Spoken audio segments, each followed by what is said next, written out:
Welcome, everyone, to the Dolphins Make Me Cry podcast, Week 13 edition. Fresh, rested from a bye week. Man, did we ever need a bye week in this season. We're going to go back to 2 weeks ago to start it off here with the Dolphins, who have now won 2 in a row, 3 out of 4. Won their game in Madrid, a horrendous game, 16-13 against the Washington Commanders. Some questionable decisions by Mike McDaniel down the stretch, going for it on a 4th and 1 when he could have kicked a field goal with some time remaining. That would have, kind of put the Commanders in a position where they have to come down and either kick the field goal to tie or score a touchdown to win. He decided to go for it, was no good. Very questionable, but the Dolphins survived just an ugly, ugly game. And now we head to Hard Rock Stadium, where the Dolphins will host the 2-9 New Orleans Saints, a team that is struggling mightily this season. They will be in the running for the number 1, 2, or 3 pick.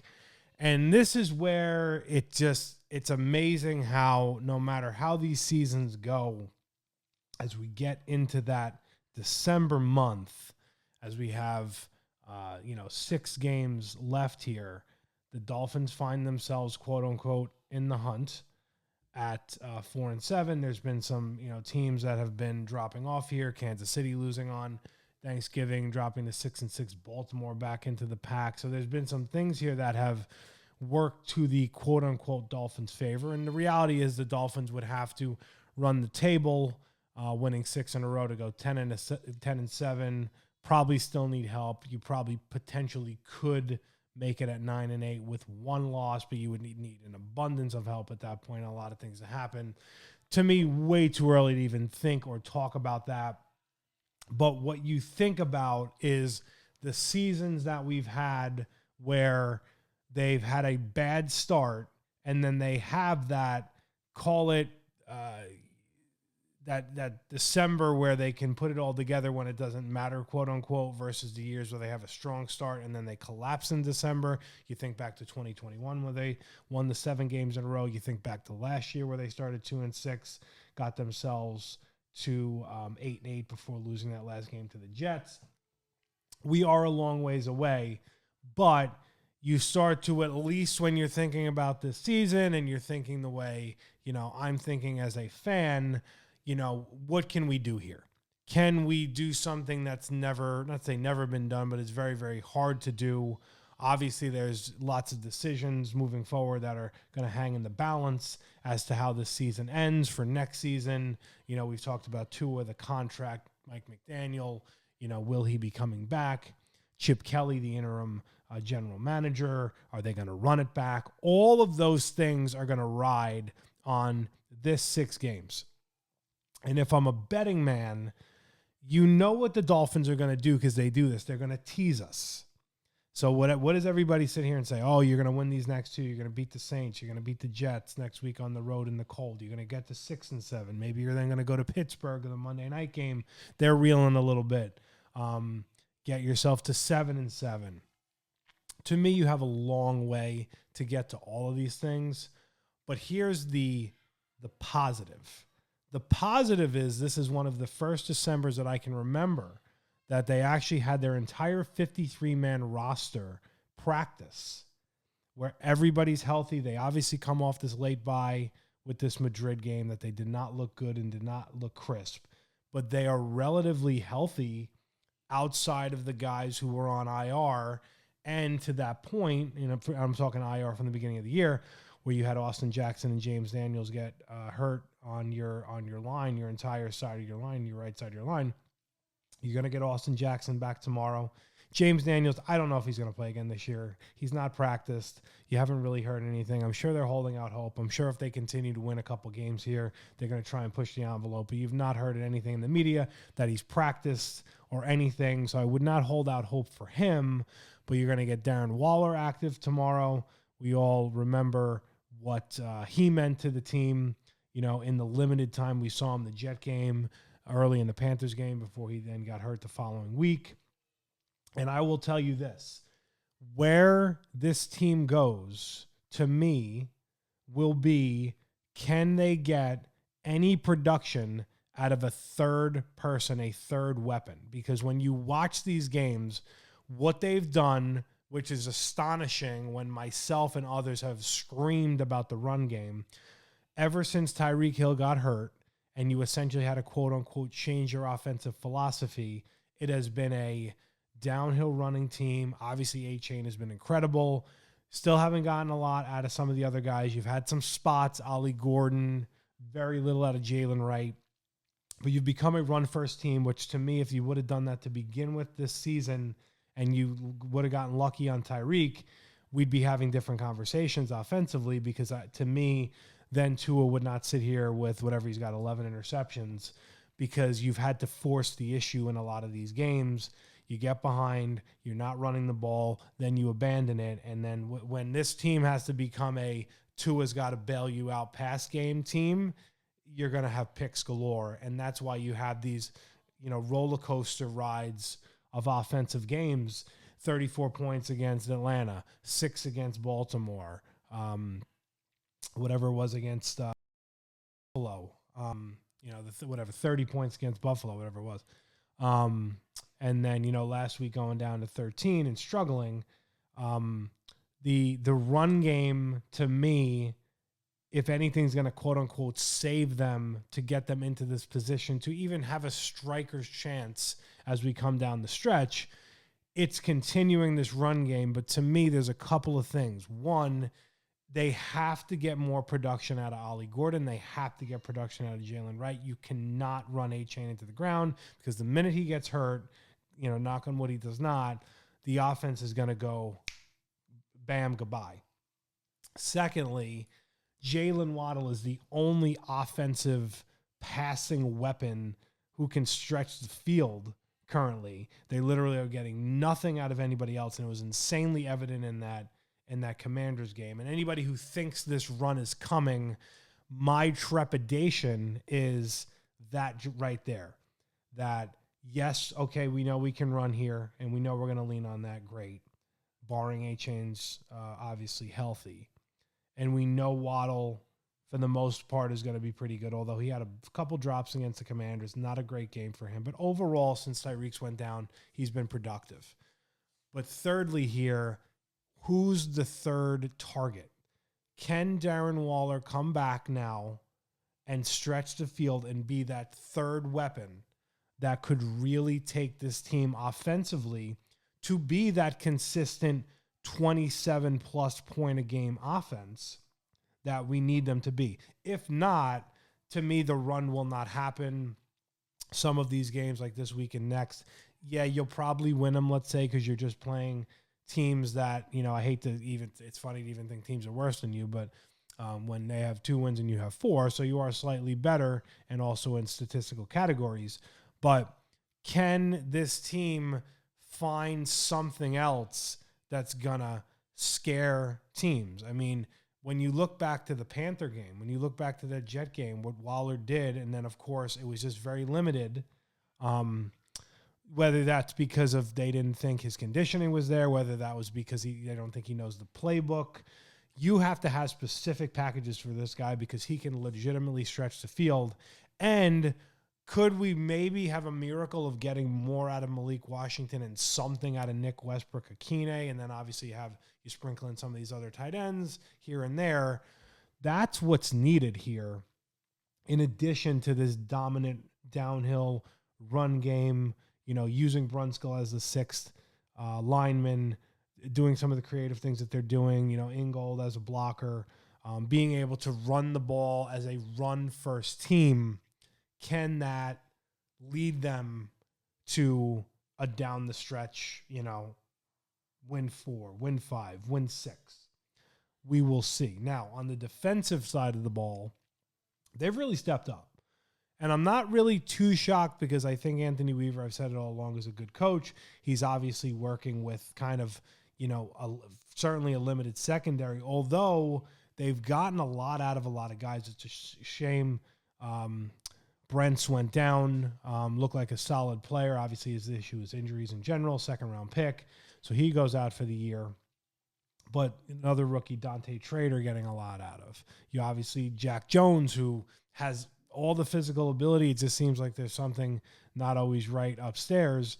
But he gets the big interception. So the defense has come on, and we are seeing that turn that I think most probably thought we would see past Game 8, Game 9. Kenneth Grant, Zeke Biggers on the D-line, containing the run a little bit more. It's been very bend, don't break. Clearly the Commanders are not a top-notch offense. You're not going to be playing a top-notch offense against the Saints. Kamara's out, obviously. But you feel like the defense might be making that turn that they can really kind of impose their will, getting a few more turnovers. I think they got to continue to build on turnovers, and they got to put teams in positions to hand them some turnovers, specifically interceptions. But I think what you notice in the defense is they're starting to trust more in doing their job, as opposed to trying to do too much. Brooks as a linebacker has been unbelievable. He's had multiple games with 20 tackles. And he's just a man possessed and a tackling machine. Got to give them a lot of credit for him. So you're hoping you're seeing that defense kind of come together. You're hoping you start to see it take shape in the cold weather games. Jets game, obviously not a good team. Pittsburgh, up and down team. But you're hoping to see this defense take a little bit of that next step, not based on their talent level to me, but based on Anthony Weaver's scheme and how they're really starting to get after it. You got to get more out of Chop Robinson, although he is coming on a little bit more. Special teams has not killed them. They've had some moments, backup kicker, game-winning kick. The issue there is, you just don't trust them at things beyond 50. But it's going to be very, very interesting.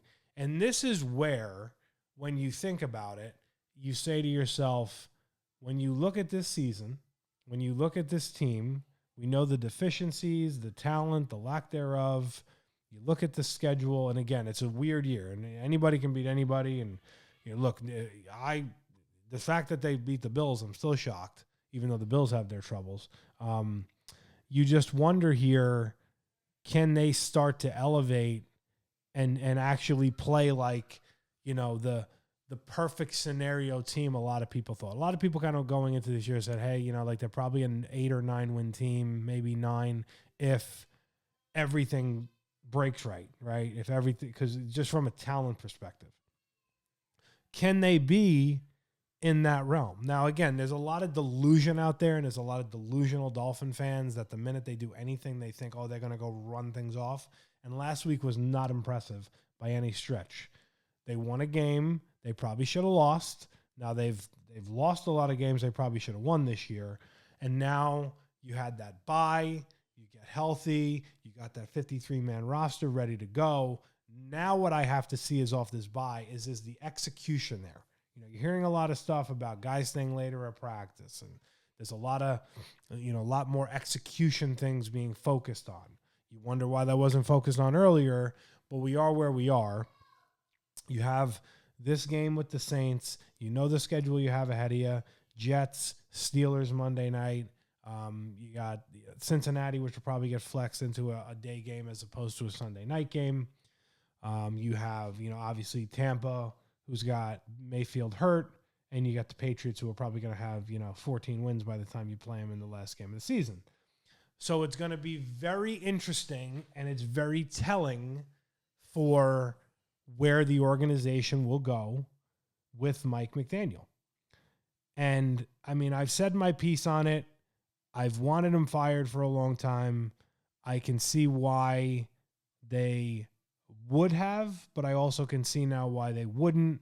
And now I change my stance for the sheer fact that Tua is not going anywhere at that contract, and you're not going to go get another top-notch coach to come in here and coach him.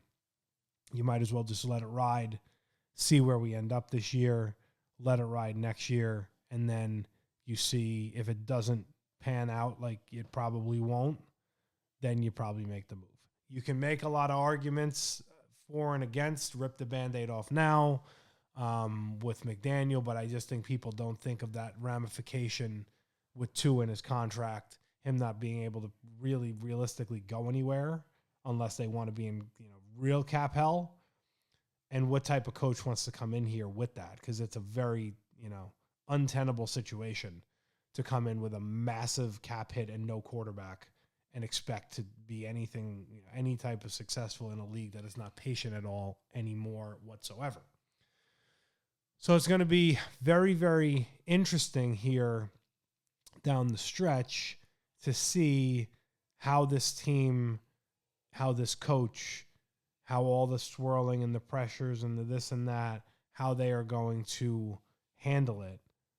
But in fairness, and it's just a shame some of the games you let get away. If you would have given them one of those games, Charger game, Patriot game, Panther game, we could be sitting here at, 6-5, or we could be sitting here at 5-6, and it would be a little bit better than 4-7. But you are where you are, and that now brings us to this game at home against New Orleans. This is what I don't want to see, because it's very interesting. This game could literally set a tone one way or another, right? The tone of if you win is, well, you should have won. You're playing a bad team. You should be better than them. You should have been better than you are all along. And, okay, let's keep it moving, get to 5-7, and then see what we got with the Jets next week. Or you lose the game against a 2-9 team at home. Number one, your season is basically over. And 2, those buzzards, you want to talk about swirling? Losing to a 2-9 Saints team at home off of a bye? Whew, that seat might get super hot to see what would go on there. But that being said, I'm going to err on the Dolphin team. Not that they're as good as obviously they were in 2023 and even last year, but I'm going to lean on them beating a team that, quote unquote, they're better than, and a team that's, quote unquote, they've traded multiple wide receivers. They don't have Kamara. They basically have a rookie journeyman quarterback type of a thing. They really should have no business winning this game, but we said the same thing when we played the Bills. So at the end of the day, with this Miami Dolphin team, it comes down to execution. When they execute at a high level and they don't beat themselves, they can win games, and they can kind of hang with anybody for the most part. But when it's self-inflicted wounds, or even if you look at, the game against the Commanders, they had many chances, specifically in the beginning of the game, to kind of go in, hit a score, go up 10, go up 14, and they just did not capitalize. And there were some dumb mistakes. There were some third downs, some penalties, some things that kind of cost them. And then lo and behold, you're in this, dogfight in a game. The reality is you should have lost. And a good team would put you away. But what Dolphin team will we see? It's this Jekyll and Hyde that we just a lot of times don't really know. And it'll be very interesting to see what that brings us for this week. So that being said, as we are here, Thanksgiving, hope everybody had a great Thanksgiving. Week 13, it's flying by. So this right here, Steve Gio's Week 13 Miami Dolphin pick in the league where they play for pay. Saints at Dolphins, Hard Rock Stadium. The Dolphins are favored by 5.5. The over-under is 41.5. The Saints, like I said, one of the worst teams in football at 2-9, reeling, very little talent. But if you do break down the numbers, their defense is not that terrible. They're around 10th in pass defense. So it will be interesting to see how the Dolphins exploit. So my pick. I think the Dolphins are going to come out from the bye fired up. I think they're going to execute at a high level. I think they're going to go up early in this game. I think they're going to go up often. I think they're going to get some production out of Darren Waller, probably not a ton because he didn't practice a lot this week. I think you're going to get more of the A-Chain show. I think you're going to get a healthy Austin Jackson, and I think your defense is going to come to play with a couple of turnovers, maybe get a score out of it, but I think the Dolphins are going to run away with this game. I might be crazy for believing that this season, but there's something about this game, and there's something about these spots with the Dolphins where they just, hey, you're playing this terrible team. Oh, man, they're going to come out and smack them and get us all excited as we go to play the Jets. So I'm going to say the Dolphins are going to win this game 30-14, a little bit on the over, and I think the offense is going to be clicking. I think it's going to be a tremendous game for Tua, and I think they're going to get some positive momentum here as we roll into December, and who knows? You never know. You're in the hunt, and some of these teams are falling off. You never know, but take care of business at home. We will see you next week as we prepare for the AFC showdown in the cold against the Jets. Let's go, Fins.